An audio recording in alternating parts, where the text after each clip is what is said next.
It is back to school season, and this morning we have our momtrepreneur, Courtney Johnson, here to tell us about great foods to have your kids start the school year off right, basically. How are you doing today? I'm doing well. So I kind of chose this look kind of as a dichotomy and a little bit of an editorial on the fact that we went from in this time when food became more packaged and convenienced and it made life easier for women, and then we're swinging now to getting rid of artificial dyes and being aware of what we're putting in our body and how what goes into our body is fuel. And so I'm kind of trying to marry those two worlds, and I know it's hard to get kids to eat healthy. And to even sometimes, like, I'm not even hungry when I get up in the morning, but I know it's important for the kids when they're going to school to have that fuel. So on the note of my grandmother, I threw in the pig, because when pigs fly. But you know what? I think when we really challenge kids that, your performance can improve by what you consume and get them involved in the cooking process, I think they take ownership in it. I know I changed the way I eat when I set myself up for success, and so that's what I'm hoping to do for the kids. I know it's not an easy thing to do. So one of the things that I did is I did an overnight oat and chia, and chia is going to help retain moisture. So if your kid's an athlete, it's really good for cramping and things like that. I used coconut milk because coconut milk, a lot of kids have sensitivity to dairy, and coconut milk has actually more calcium in it than cow's milk. So what we're going to do is, so the thought is you could get the kids involved in this. I added a little bit of stevia because I like to keep my sugar down, and a little bit of vanilla.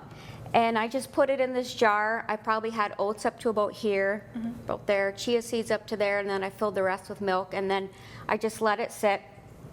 And this is how it was overnight. And so what we're going to do is we're going to also create a chia jam. And what I did was I already had some pre-pulverized chia seeds, but if you had to, maybe you could find at Goodwill, mortar and pestle. It's fun to get the kids involved. Oh yeah, for sure. And they can bust up these seeds. If not, you could probably just throw them right in here. So what I'm going to have you do is take like a big heaping tablespoon and put them in with those berries. So what we did is we did about a cup. Just grab this spoon? Yep, of frozen berries, and we put water in here and we microwaved it so it's nice and warm. And that good or more? A little bit more. Okay. What we're going to do is what the warm liquid is going to do is help accelerate the swelling or the thickening aspect of chia. Chia is a great way too. Like if you're using like a clear broth or something like that, you may not want to use chia, but I like to use chia to thicken like stews and brown gravies and things like that, chili or something like that. It helps add more nutrition. So what we're going to do with this is we're going to make like a little chia jam, and I wouldn't keep this to serve longer than 5 days, but what we're going to do is I'm just going to put a little squirt of this. There's 165 servings in here, and are there probably better sweeteners?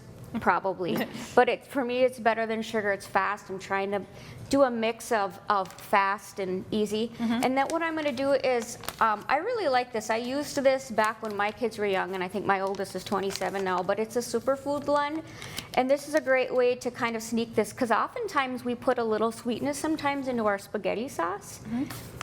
Put a little bit of this in there. Why not? And so what I'm going to do is I'm just going to put a spoonful of this in there, and so let's see, 2 tablespoons of this is really going to bump up quite a bit of the nutrition. I know you're going to get like 100% of your thiamine, riboflavin, niacin, vitamin B2, and looks like B12, 100% of those.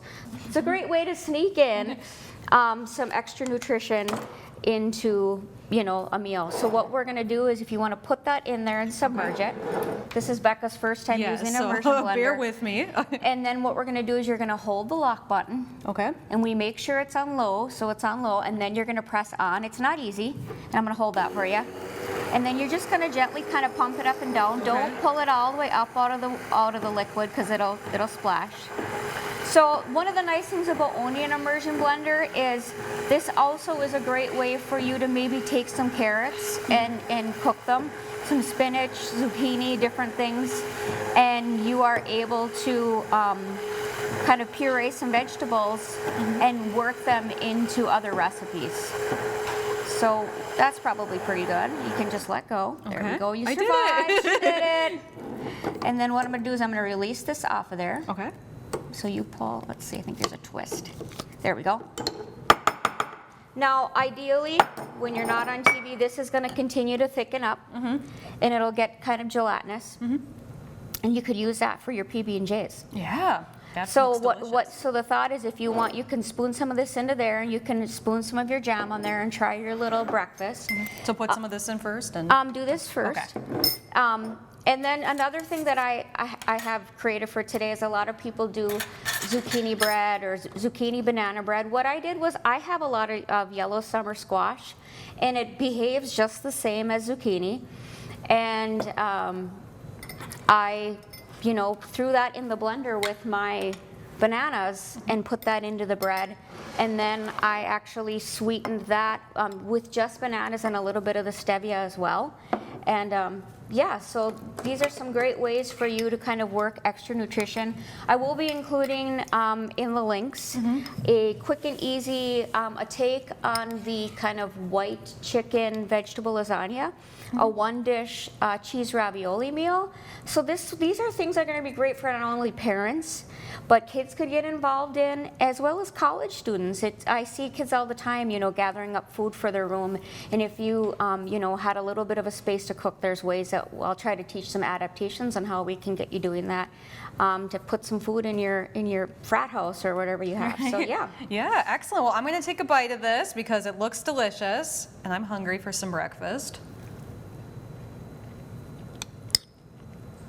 As always, delicious. So I'm just going to keep this with me because I'm ready to eat the rest of the bowl. Yes. And Courtney, thank you so much for joining us this morning and showing us these great recipes. We always appreciate it. Thank you. I appreciate being here. Yes, and we'll be right back with more My UP Mornings after the break.